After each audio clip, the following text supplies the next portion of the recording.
حشر میں پھر ملیں گے میرے دوستو، بس یہی ہے پیام آخری،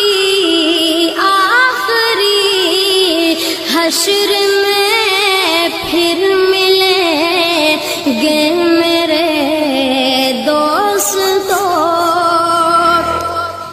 کہنا سب جیتے جی کے شکوے گلے، آج سے ختم دنیا کے سب سلسلے، شمع ڈھلنے کو ہے دم نکلنے کو ہے، شمع ڈھلنے کو ہے دم نکلنے کو ہے، اب کی سا تمام آخری،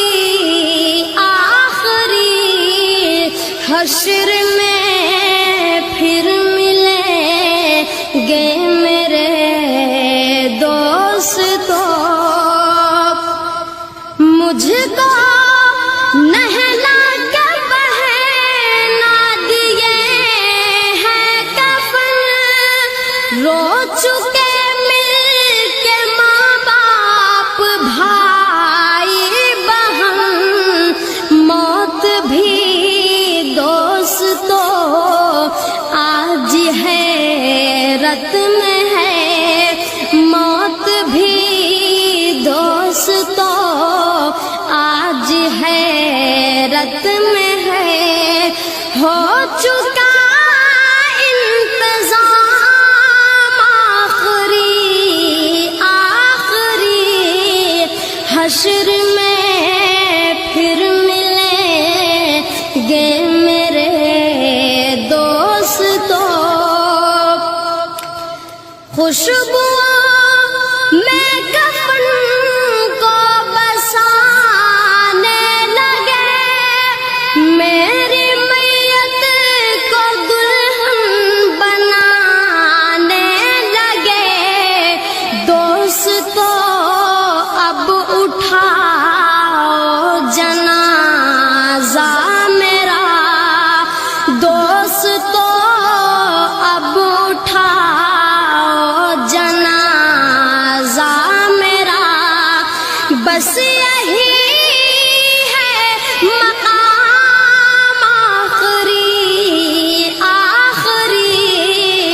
حشر میں پھر ملیں گے میرے دوستو، مجھ کو زیر زمین لوگ دفنا گئے، کس قدر سنگ دل ہو کے فرما گئے، دوستو چین کی نیند سوتے رہو، دوستو چین کی نیند سوتے رہو، بس یہی ہے مقام آخری، کہ وہ قبول فرمائے، انسانی بشری کمزوری سے درگزر فرمائے، انہوں نے اپنے پیچھے نیک اولاد صدقہ جاریہ کی صورت میں چھوڑی ہے۔ میں میزبانوں کے حکم پر یہاں آ گیا ہوں، پانی کے ہوتے ہوئے تیمم نہیں ہوتا، محترم امیر جماعت موجود ہیں، دیگر قابرین موجود ہیں، میرا خیال ہے انہیں کو گفتگو کرنی چاہیے، ہم سب کو اپنی آخرت کی بھی فکر کرنی چاہیے اور اپنے جانے والے بزرگوں کے لیے بھی صرف کے دل سے خالق کائنات سے بلندی درجات کی دعا کرنی چاہیے۔ یہاں ہمارے درمیان مفتی امتیاز محمد صاحب بھی موجود ہیں، مولانا عبدالمالک صاحب ہیں، کریم جماعت اسلامی صوبہ خیبر پختونخوا عبدالواسع صاحب موجود ہیں، عنایت اللہ صاحب نائب مفتی جماعت اسلامی صوبہ خیبر پختونخوا وہ بھی موجود ہیں، باقی احباب بھی ہیں۔ مختصر گفتگو کے لیے عمر الخطاب رضی اللہ عنہ ما وجبت یا رسول اللہ، فقال رسول اللہ صلی اللہ علیہ وسلم هذا اثنيتم عليه خيرا فوجبت له الجنہ وهذا اثنيتم عليه شرا فوجبت له النار انتم شهداء الله على الارض. حضرت انس فرماتے ہیں رضی اللہ عنہ کہ ایک جنازے کا گزر ہوا، ہم نے اس میت کے بارے میں یہ کہا کہ یہ آدمی ٹھیک نہیں تھا، تو اللہ کے نبی نے فرمایا وجبت. پھر ایک اور جنازے کا گزر ہوا، اس کا ذکر ہوا، تو ہم نے کہا اچھا آدمی تھا، تو اللہ کے نبی نے فرمایا وجبت. تو عمر فاروق رضی اللہ عنہ نے فرمایا ما وجبت یا رسول اللہ، کیا چیز واجب ہو گئی؟ آپ علیہ السلام نے فرمایا کہ یہ جو جس کا ذکر آپ لوگوں نے خیر سے کیا، اس کے حق میں اللہ نے جنت کا فیصلہ کیا، اور جس کے بارے میں آپ لوگوں نے برائی کے ساتھ اس کا ذکر کیا، اس کے بارے میں اللہ نے جہنم کا فیصلہ کیا. انتم شہداء اللہ علی الارض، تم زمین پر اللہ کے گواہ ہو. ہم سب گواہ ہیں، اور ہم اور آپ جانتے ہیں اور اللہ بھی جانتا ہے کہ شیخ القرآن والحدیث مولانا معروف شیرازی صاحب ایک عالم ربانی تھے، امت کے لیے اور تحریک اسلامی کے لیے عظیم سرمایہ تھے. آج ان کے انتقال پر ہم اللہ کو حاضر ناظر سمجھتے ہوئے اور اللہ کے سامنے یہ سب گواہی دیتے ہیں کہ مولانا معروف شیرازی صاحب ولی اللہ تھے اور نیک آدمی تھے. اللہ ان کے حق میں ہماری گواہی کو قبول فرمائے. حسن بصری راوی ہیں کہ جناب رسول اللہ صلی اللہ علیہ وسلم نے فرمایا جس آدمی کو موت آئی اس حال میں کہ وہ علم کا طلبگار تھا، تو اس کے درمیان اور نبیوں کے درمیان جنت میں ایک درجے کا فاصلہ ہوگا. عالم نبیوں سے ایک درجے نیچے ہوگا. علم کا درجہ نبوت کے تحت ہے. نبوت کے بعد سب سے اونچا درجہ وہ علم کا ہے. حضرت مولانا محمد معروف شاہ شیرازی جلیل القدر عالم دین تھے، راسخ العلم تھے. ساری عمر تحصیل علم میں گزار دی. علم کے ذریعہ سے دنیا کو فیض پہنچانے کے اندر زندگی گزار دی. انشاءاللہ اللہ کے ہاں ان کا درجہ نبیوں کے نیچے درجے میں وہ ہوں گے. باقی حدیثیں اور بھی ہیں لیکن میں اسی پر اکتفا کرتا ہوں. صدق اللہ العظیم. محترم شیخ القرآن حضرت مولانا عبد المالک صاحب اور میرے انتہائی قابل احترام بزرگوں، بھائیوں، دوستوں، محترم شیرازی صاحب علمی دنیا کا ایک چمکتا اور دمکتا سورج تھے جو آج ہم سے جدا ہو گئے، اور جو حضور صلی اللہ علیہ وسلم نے فرمایا کہ ایک فقیہ، ایک باعمل عالم، رہنمائی کرنے والا شیطان پر باری ہے 1000 عابدوں سے. فقیہ واحد اشد علی الشیطان من 1000 عابد. 1000 عبادت گزار ایک طرف اور ایک عالم دین، ایک فقیہ دوسری طرف، یہ شیطان پر باری ہے. اس لیے کہ عابد عبادت کرتا ہے اپنی لیے، اور عالم دین ہر لمحہ انسانیت کے رہنمائی کے لیے گزارتا ہے. اس علاقے پر اللہ کا احسان ہے. اللہ تعالیٰ نے اس مانسہرہ، بٹگرام اور اس کوہستانی علاقے کو علماء کرام سے نوازا ہے. شیخ القرآن مولانا عبد المالک بھی اس علاقے سے ہے، اور حضرت معروف شیرازی صاحب بھی اس علاقے سے ہیں. دنیا میں آئیڈیل انسان ہوتا ہے، ایک ایسا انسان جس کو اللہ تعالیٰ نے دنیا کا علم بھی دی ہو اور دنیا کا بھی اور دین کا بھی. تو یہ معروف شیرازی صاحب بالکل ایک آئیڈیل انسان تھے کہ ایک طرف دنیاوی علوم میں وہ بہترین وکیل تھے اور دینی علوم میں وہ ایک بہت بڑے عالم تھے. اور اس زمانے میں عظیم تفسیر کا ترجمہ اس نے جس شاندار انداز میں کی ہے. اب وہ رحلت فرما گئے لیکن ان کی تحریریں، ان کی تصانیف، ان کا ہر لفظ جب تک یہ دنیا قائم ہے لوگوں کے لیے رہنمائی کا سبب ہے. اور ایسا صدقہ جاریہ اس نے چھوڑا ہے اپنے اولاد کی صورت میں بھی. صالح اولاد اللہ تعالیٰ نے شیرازی صاحب کو دی ہے اور اپنے تصانیف کی صورت میں بھی. یہ نہیں ہوں گے لیکن لائبریری میں، ہر لائبریری میں شیرازی صاحب اب موجود ہے. محترم لوگوں، بھائیوں اور بزرگوں،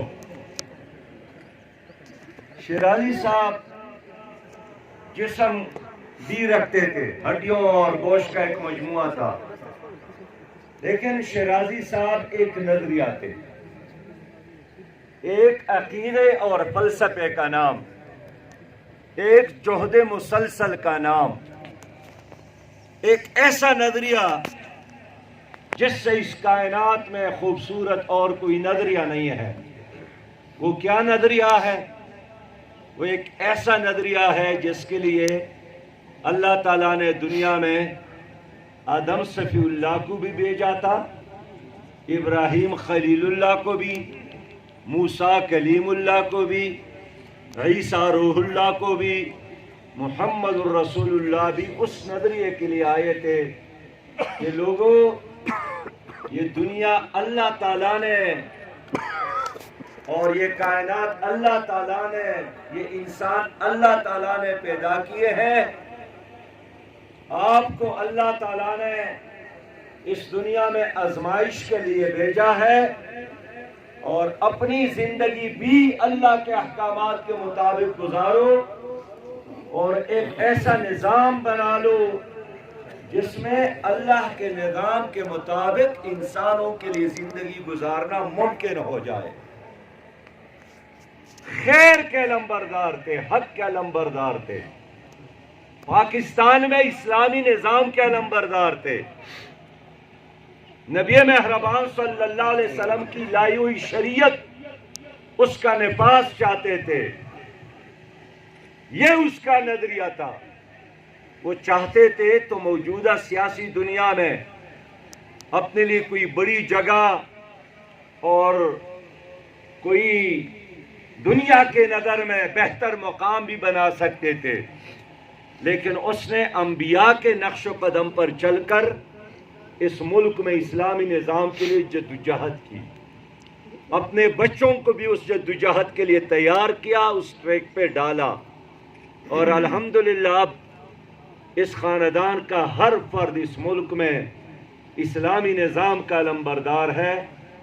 میں آخری بات کرنا چاہتا ہوں، لوگوں، دنیا تو چلی جائے گی، ختم ہو جائے گی. قیامت میں لوگ قومیتوں کی بنیاد پر نہیں اٹھیں گے کہ گجر برادری ہے، یہ سواتی برادری ہے، یہ سید برادری ہے. نہیں نہیں، قیامت میں لوگوں کو اٹھایا جائے گا نظریے کی بنیاد پر.